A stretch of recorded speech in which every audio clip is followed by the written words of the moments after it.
Pai Celestial, queremos te agradecer por esse momento, agradecer a oportunidade que temos que estar aqui e aprendemos com pessoas que marcaram época. Ser conosco nessa manhã, nessa aula, em nome de Jesus que nós oramos, amém. Bom, eu vou começar, mesmo sem o sinal, assim eu ganho um tempinho. A aula anterior que nós tivemos aqui, a gente viu sobre a vida de Parker, né? E o Maurício ensinou assim bastante propriedade, né? Nós pudemos aí estudar alguém, um personagem que viveu recentemente no século 19 e 20, ou 20 e 21, né? Melhor dizendo. E aí eu quero pular com vocês e voltar 500 anos atrás e falar de Catarina Vambora. Então meu objetivo aqui com vocês é passar por 5 etapas falando sobre a Catarina. Primeiro, o nascimento dela, infância, juventude, anos no convento, ela fugindo do convento, o casamento com Lutero, a vida familiar e papel na reforma e o legado que ela nos deixa, que eu acho que é como a gente pode aprender com aquilo que ela produziu, vamos dizer assim, e que a gente possa colocar em prática. Mas quem foi Catarina Vambora? Vocês devem ter visto no material aí fora. Catarina Vambora é uma ex-freira, esposa de Martinho Lutero, teve um papel fundamental na reforma como exemplo de casamento cristão.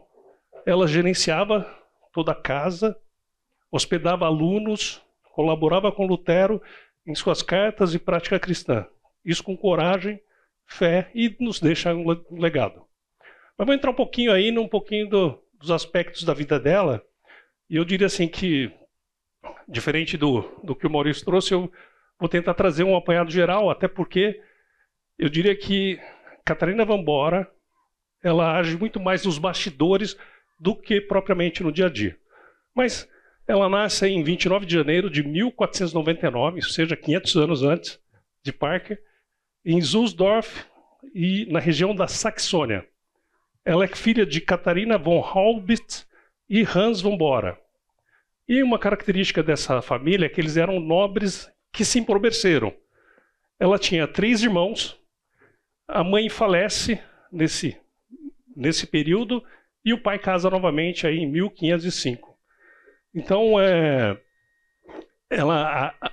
o ecossistema ali, a questão da família é que eles são de uma origem nobre, mas que eles perdem todos os recursos, e isso aí tem um impacto direto na vida da Catarina.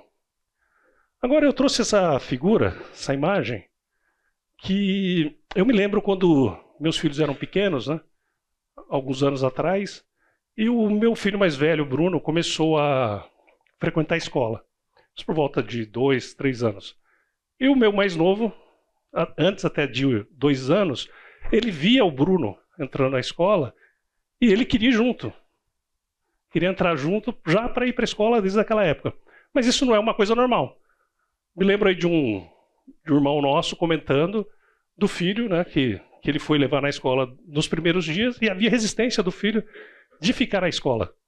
Eu acho que é normal. Então você precisa o quê? É comum aí a gente precisar de adaptação, traz insegurança até para quem trabalha em escola sabe bem disso, né? Mas o que acontece com Catarina? Com 5 anos, ela é levada para um convento de Santa Clara, em Brena, entre aproximadamente aí em 1504 a 1505. Ela é levada para o pai. Lembra que eu já comentei que ela perde a mãe, e aí o pai casa novamente. E por quê? Como era de uma família de nobre empobrecido, o pai não tinha condições de cuidar da filha. Então ele resolve o quê? Levar ela para esse convento, que era uma alternativa comum para famílias nobres que não tinham recursos para dotes matrimoniais. Então, aquele contexto daquela época era comum que o pai da noiva oferecesse algum dote para que ela viesse a casar. Então, esse é um contexto da vida dela, e o pai leva Catarina para esse convento. Isso faz toda a diferença, muda a vida dela. Agora, eu fico imaginando o seguinte, o trauma que ela deve ter passado, com 5 anos, indo para o convento. Mas ela vai para esse convento, e aí um outro fato acontece. Ela, com 10 anos, ela é transferida desse convento de Brennen e vai para o convento da Ordem do Trono de Maria, em Nimbischen. E o que acontece? Como eu disse, a família estava empobrecida, não tinham condições de manter a Catarina no primeiro convento, havia um custo de se manter a filha, e o que o pai faz? Ele transfere ela. Então, possivelmente deveria ter ficado muito caro para o pai manter ela no convento anterior, e aí ela com 10 anos é transferida, e aí um outro fato, que nesse convento o pai necessariamente ele não precisaria pagar um custo fixo, mas ele poderia oferecer doações esporádicas, né? E nesse local, lá em Nimbischen, ela começa a ter uma rotina rigorosa de oração, silêncio, clausura, pobreza, castidade e obediência. E aí isso acontece em 1510. Um outro fato que deve ter contribuído, né, para o pai levar a Catarina para esse convento é que essa Margarete von Hausmitz era madre superior e ela era parente da Catarina por parte de mãe. E também tinha uma outra tia da Catarina, tia Madalena, que vivia já nesse convento há muitos anos. Então, possivelmente, essa relação de parentesco, relação econômica, né, financeira, contribuíram para que o pai transferisse ela para esse lugar. Então, como eu comentei, as contribuições eram espontâneas. Bom, nesse local, o que acontece? Catarina começa a aprender a ler. Ela aprendeu a ler latim, para vocês terem uma ideia, era a língua acadêmica daquele período histórico. Ela começa a decorar e recitar salmos, fazer trabalhos manuais. Ela aprendeu conceitos de administração, agricultura e, curiosamente, aprendeu técnicas de fazer cerveja. E a gente vai ver que, um pouquinho mais para frente, eu vou comentar um pouco mais da importância dela, aliás, na Alemanha, né? Aprender a fazer cerveja, né? Então, essas habilidades todas foram fundamentais posteriormente ao casamento dela com Martinho Lutero.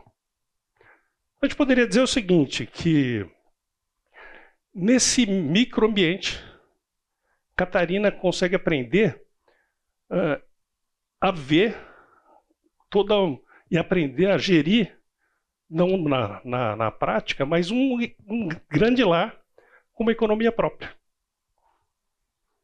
O que mais?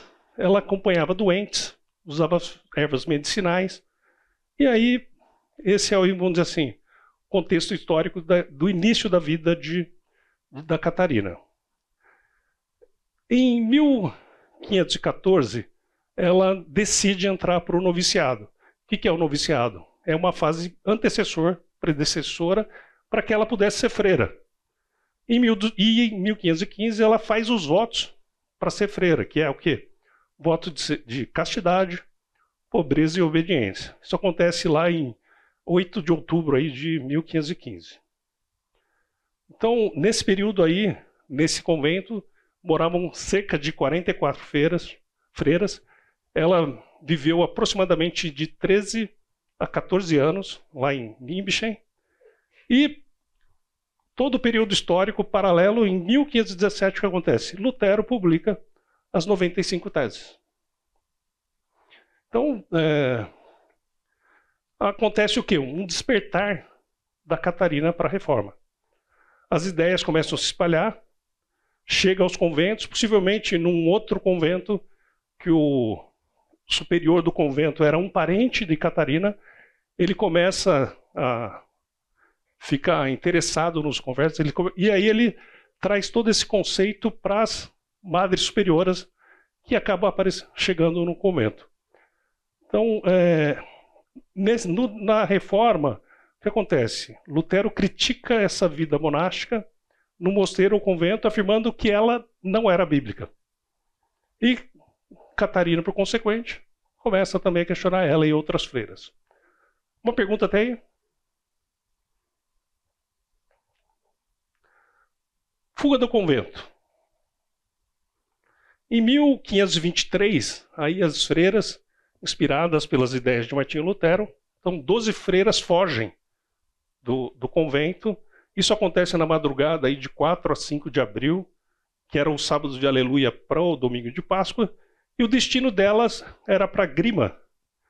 Então, um comerciante chamado Leonard Kopp, que era um vendedor de peixe, de arenque, e fazia entregas rotineiramente, que ele era simpático às ideias da reforma. O que ele faz? Após uma entrega, ele coloca as 12 freiras dentro desses barris, dentro da carroça, e elas fogem do convento. Então isso, diria assim, que era um tremendo escândalo para a época. A viagem, elas vão para Torgal. Quando elas chegam nessa cidade chamada Torgal, elas são extremamente bem recebidas pela população. 3 das freiras puderam voltar para as famílias. O que acontece?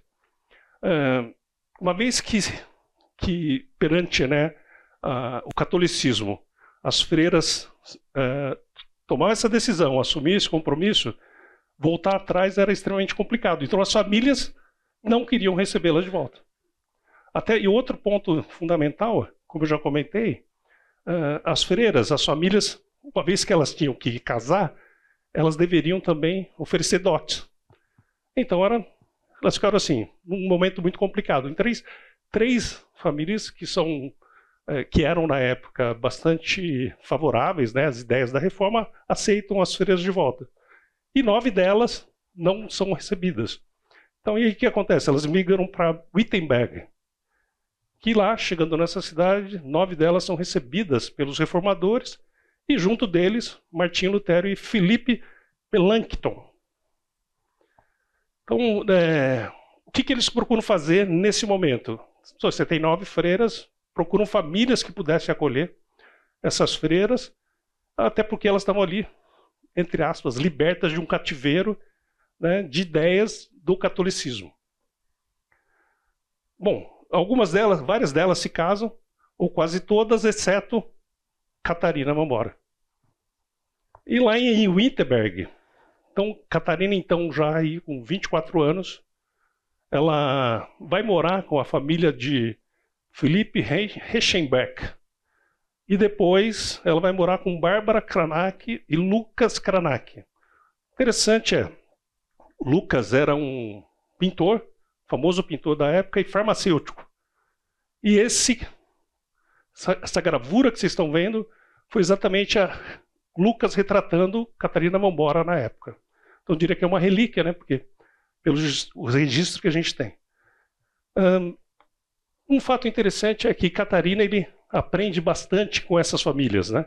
Então ela aprende sobre economia doméstica, sobre o conteúdo da mensagem da reforma, e Cranach e seu ateliê se transformam toda a reforma em pintura. Ele começa a retratar a vida de Catarina, ou não só da Catarina, mas da reforma.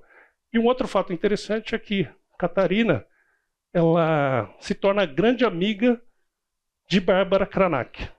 E isso faz toda a diferença aí na vida dela. Bom, próximo passo. Catarina se casando com Lutero. Mas o casamento com Lutero, diria assim, o primeiro amor de Catarina não foi exatamente Martinho Lutero. Ela se interessa por um camarada chamado Hieronymus Baumgarten, que ele é ex-estudante da Universidade Wittenberg, e ele era de uma família nobre, lá dessa região. Mas, como eu comentei, as ex-freiras não eram bem vistas, pelo fato de elas serem bem feitas. Então, os pais desse Hieronymus, eles não consentem o fato dela ser uma freira foragida e sem posse. E aí, também um outro fato é que o casamento com essa ex-freira era extremamente negativo e, inclusive, poderia significar uma pena de morte. Havia aí uma perseguição, naquele momento, pelos reformadores. Então, aqueles que se voltavam contra a Igreja Católica eram extremamente mal vistos e se corria aí um perigo de morte. Então, quem é que ia falar o seguinte, olha, vou deixar meu filho casar com alguém que, além de não ter dote, é uma ex-freira e tem perigo de morte? Quem é que ia fazer isso? Só alguém que realmente tivesse convicção de que a reforma fosse a ideal. Então, vamos lá. Aí o primeiro amor. Então, como eu já falei, né? Havia essa nova fé, havia perseguição, havia marginalização, né, sobre as pessoas que estavam aderindo à reforma. E aí, Martinho Lutero e os reformadores, o que procuram fazer? Procuram casamento aí para essas freiras, né? E a sugestão do próprio Martinho Lutero era que esse camarada, né, que foi esse Nicolau von Amsdorff, que é amigo de Lutero, sugere que Catarina se case com um camarada chamado Dr. Gaspar Glatt, que era pastor de uma cidade, de uma região chamada Orlamund. E aí, categoricamente, Catarina fala não. E ela fala o seguinte: só se casaria com o próprio Nicolau ou com Lutero. Aí a história a gente já conhece, não é isso? E aqui tentei retratar um pouquinho para vocês como é que foi aí o convite de casamento, né, de Martinho Lutero com Catarina Vambora. Até aqui, todas as imagens que vocês estão vendo foram feitas com inteligência artificial, inclusive aqui. Tá? E no final, aquelas que não foram, eu estou citando como referência. Então, olha, presta atenção uma coisa. Exatamente 500 anos atrás, no dia 13 de junho de 1525, acontece o casamento de Catarina Vambora e Martinho Lutero, ou Martinho Lutero com Catarina Vambora. E eu diria para vocês o seguinte, que isso foi muito assim, escandaloso para a época. Se a gente pensar aí num ex-monge e uma ex-freira se casando, era uma coisa assim absurda. Diria hoje já seria, imagina 500 anos atrás. Então, isso foi... Mas interessante é o seguinte, que um dos aprendizados que a gente tem é que esse matrimônio, esse casamento, vira aí o símbolo de uma nova visão protestante, baseado em companheirismo, respeito mútuo, amor, serviço a Cristo, e é extremamente contrastante com o quê? Com o que a igreja falava na época, que era o celibato. Então a gente vê assim, diria assim que para um contexto daquela época é extremamente paradoxal isso que acontece.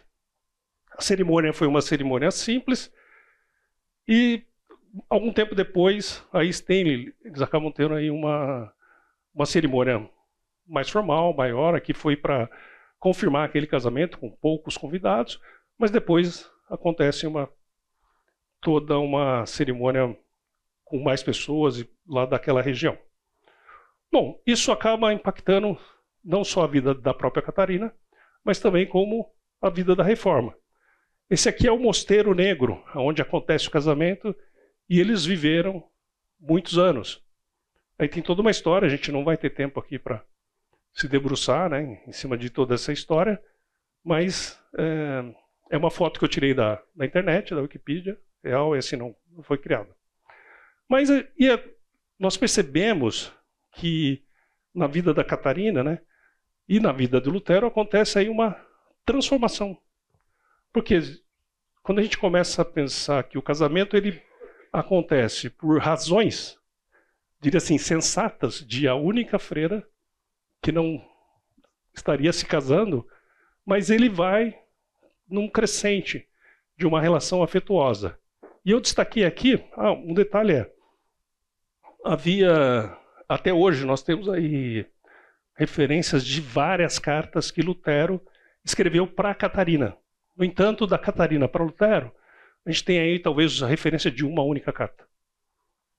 Então, tudo isso que a gente está estudando, tudo que eu estudei, são baseados nos conteúdos achados do próprio Martinho Lutero.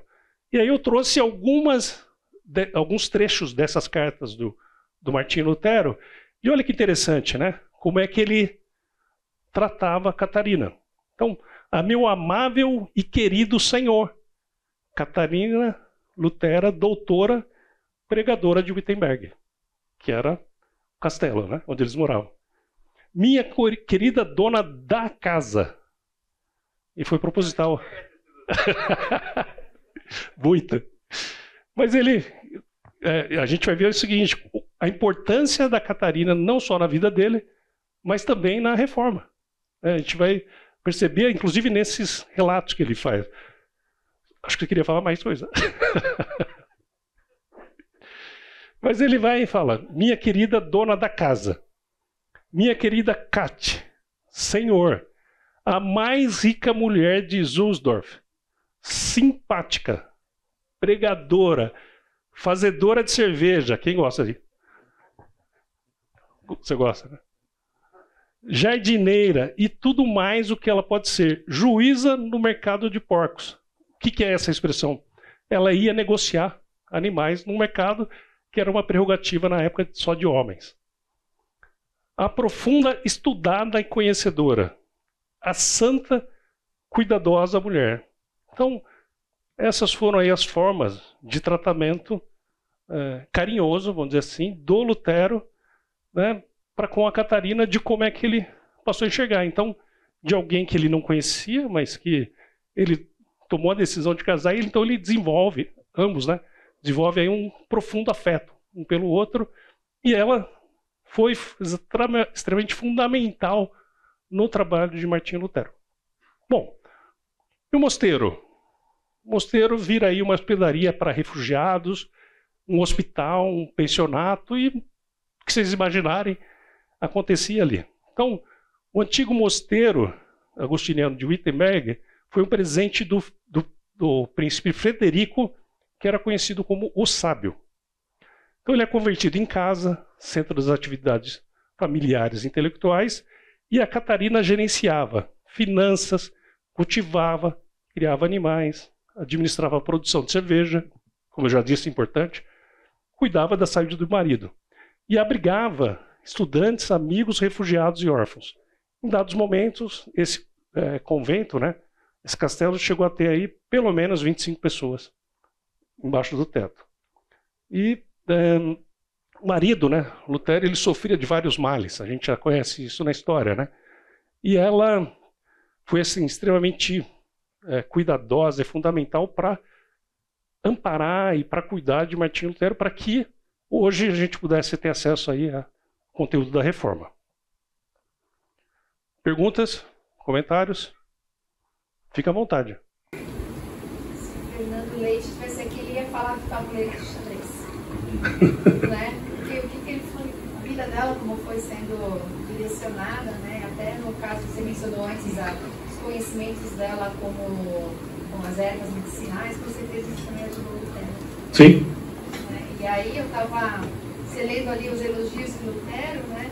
Aí eu me lembrei do Provérbios 31:30, que fala: os encantos são enganosos e a beleza não dura para sempre, mas a mulher que teme ao Senhor será elogiada.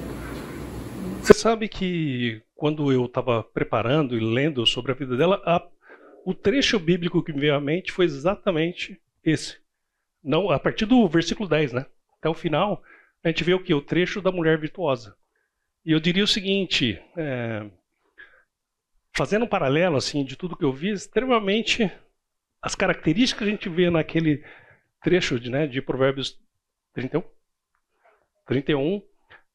vão batendo assim com o que era Catarina, né? Mas então, além disso, né, ela, na vida pessoal, ela tem os seus desafios, né? Então ela passa a ser mãe, ela tem 6 filhos e 2 falecem ainda, muito jovens, além dela acolher sobrinhos, órfãos e crianças necessitadas. E ela era conhecida o quê? Pela dedicação e firmeza. Nessa vida difícil, todo o ecossistema, vamos dizer assim, do mosteiro e da produção que acontecia ali dependia da administração dela. Então, algumas referências eu vi que até a produção intelectual, na hora de negociar, ela que fazia a negociação. Produção intelectual de Lutero, do Lutero, ela é que fazia essa administração e negociação.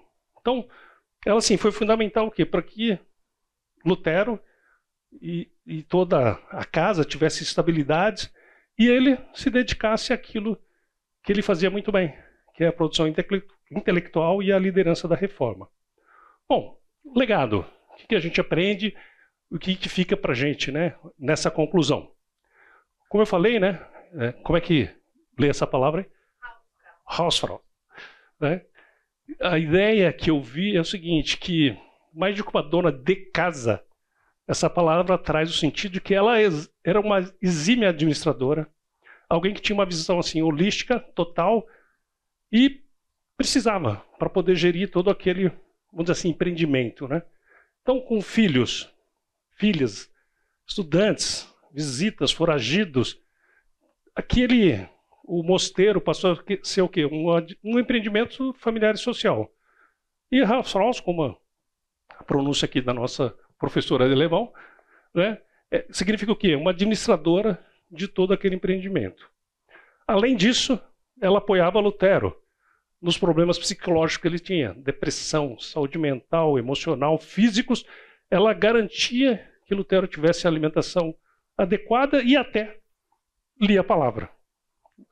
Então ela encorajava Martinho Lutero, consolava, e foi crucial aí naqueles períodos que nós sabemos que ele estava atormentado aí por dúvidas e até escrúpulos sobre a questão religiosa, né, que ele tinha naqueles momentos. Bom, Martinho Lutero falece em 1546 e ele deixa um testamento, que também era uma novidade para a época. Ele é sepultado em 22 de fevereiro de 1546 na igreja do castelo de Wittenberg, mas tinha uma característica: apesar de ele deixar o testamento, esse testamento não foi aceito. Então entrou-se na justiça e aí foi necessário estabelecer alguns tutores. E Erasmo de Spiegel foi tutor de Catarina van Bora, e Hans van Bora, que era um meio-irmão de Catarina, ele assume aí como tutor dos filhos. E mais um detalhe importante é o seguinte: depois de uma questão jurídica, o testamento é aceito. E isso, eu diria assim, até com a morte, Lutero trouxe uma revolução, porque o fato do testamento ser aceito promoveu uma evolução na herança das viúvas, que passa a ser visto de forma diferente desde então, que até então ela não tinha direito.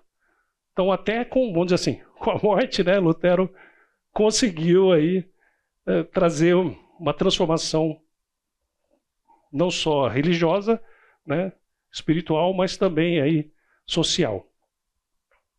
Bom, o tempo quando ela fica viúva, né, após o falecimento de Martinho Lutero, foi um período muito difícil. Em 1546 acontece uma guerra. Então, são anos turbulentos, o imperador entra em guerra. Nós temos aí estados imperiais evangélicos que se defendem de toda daquela perseguição que acontecia. Ela foge para uma cidade chamada Magdeburgo. E quando ela volta, toda a propriedade está devastada. Eu diria assim, economicamente ela está falida, ela está empobrecida, no entanto, ela reabre o pensionato. Mas a todo o restante, ela não tem mais nada. Quando chega lá em 1552, acontece a peste. E aí ela foge para uma cidade chamada Torgau. E no caminho para Torgau, acontece um acidente e ela acaba falecendo em 1552. O que acontece? Quando ela está caminhando, os cavalos ficam assustados e ela cai da carruagem. Com essa queda, ela bate fortemente no chão, ela cai num poço de água fria. E quais são as consequências? Ela fica paralisada e resfriada, e fica muito tempo numa cama em Torgau. E ela, acamada, acaba falecendo aí em 1552. Uma curiosidade é que tem hoje uma rua em Torgau com o nome de Catarina e uma sala no museu com parte histórica. E ela foi enterrada na igreja matriz em Torgau, e é possível ver um epitáfio de pedra e esfinge de relevo. Essa aqui é uma imagem que eu peguei na internet, esse busto que existe até hoje. Conclusão. Estou indo muito rápido. Perguntas? O que nós podemos aprender? Então, eu quis trazer toda uma visão, né, de quem foi Catarina. E para a gente trazer assim, talvez algo que a gente possa aplicar na nossa vida, eu fiz um acrônimo com o sobrenome dela, Vambora. E aí eu tentei linkar cada uma dessas letras com uma característica que eu imaginei na vida de Catarina, e aí também ligado nessa passagem de Provérbios que nós não vamos ter tempo de ler. Então, primeiro ponto é que ela, na vida dela, foi uma mulher virtuosa. E o próprio trecho, né, de Provérbios 31, 10 a 31, fala isso. Mas por que eu encaro que ela foi uma mulher virtuosa e nós podemos aprender e sermos virtuosos? Ela rompeu fronteiras no seu tempo. Ela enfrentou o medo, imagina, a rejeição de abandonar um convento, fugir e virar as costas para o catolicismo, né? Então, ela rompeu com tradições seculares. Então, socialmente, é uma coisa muito difícil, né, da gente pensar. Segundo, ela foi extremamente organizada.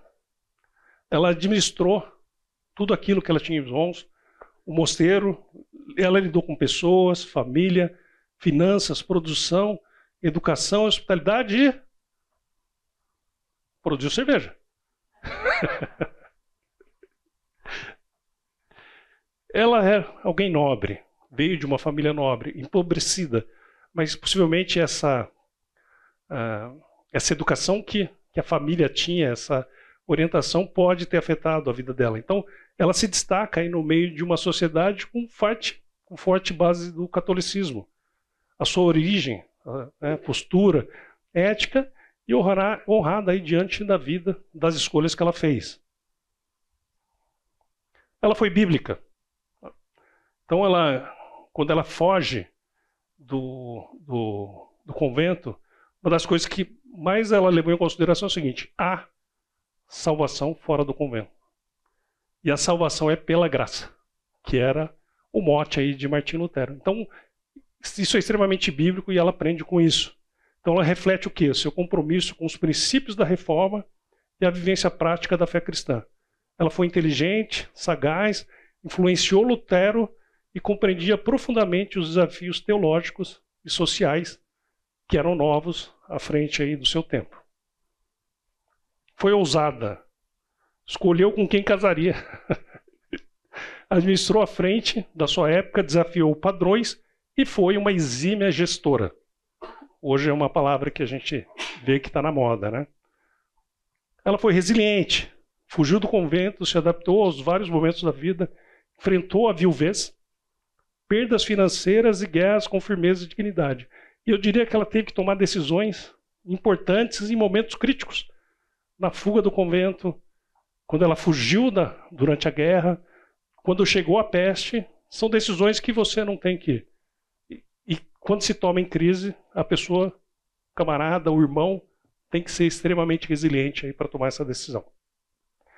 E, finalmente, ela foi autêntica. Ela viveu com convicção, sinceridade e fé genuína. Eu resumi, né, tudo isso com essa frase. Catarina serviu a Cristo, atuou na reforma como esposa idônea, disposição, coragem, fé e trabalho. Ou seja, muito trabalho. Para lidar com tudo, né, que acontecia, a pressão daquele momento, ela teve muito trabalho. Eu tenho uma pergunta para vocês, né, que cabe a mim. Né? Vamos embora?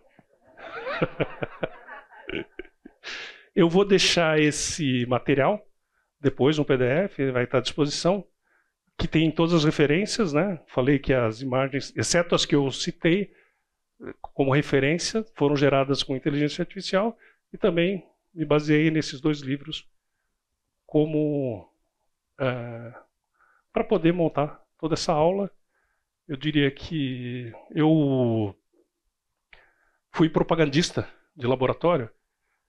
O Maurício, quando estava aqui nos ensinando, ele falou assim, nós temos aqui 100 metros rasos, né? Eu diria que foram 200 com bastão, né? Passagem de bastão, né? Para a gente chegar e preparar tudo isso. Eu diria que teria muito mais coisas, né, para falar sobre Catarina Vambora. Não sei se atendi a expectativa, se vocês têm perguntas. Se for alguma pergunta relacionada ao alemão, tem uma professora aqui, eu importei para ela poder responder, né, do alemão. Se não, vamos orar. Pai Celestial, queremos agradecer por esse momento, agradecer pelo aprendizado. De fato, tanto a vida de Parker quanto Catarina possam influenciar a nossa vida e possamos aplicar cada um desses conhecimentos e possa trazer transformação para cada um de nós. Agradecemos por isso, oramos em nome de Jesus, amém.